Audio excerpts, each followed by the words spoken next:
Bonjour à tous, au menu de cette nouvelle séance, les publications trimestrielles de plusieurs poids lourds de la côte. Danone a publié une croissance organique supérieure aux attentes au premier semestre, même si les produits laitiers frais souffrent toujours. Le chiffre d'affaires semestriel de Thales renoue avec la croissance et la hausse continue des prises de commandes depuis 2 ans devrait permettre au chiffre d'affaires de connaître une légère progression cette année.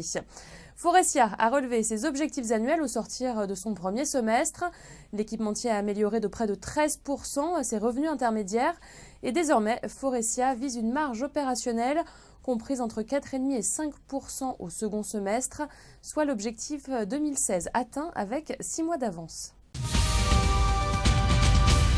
Air France-KLM va renforcer sa restructuration après avoir subi une nouvelle érosion de ses résultats semestriels. Des routes seront fermées et des capacités seront retirées. En parallèle, les réductions de coûts vont se durcir. Sur le semestre, les revenus d'Air France ont baissé de 3,6% en comparable à 12,3 milliards d'euros. Le résultat net, lui, est négatif à hauteur de 638 millions d'euros. Alexandre de Juniac, le président, a mis en avant une exceptionnelle volatilité des taux de change et du prix des carburants, ainsi qu'une pression accrue des recettes unitaires. Cela pousse le groupe à prendre des mesures supplémentaires d'application immédiate.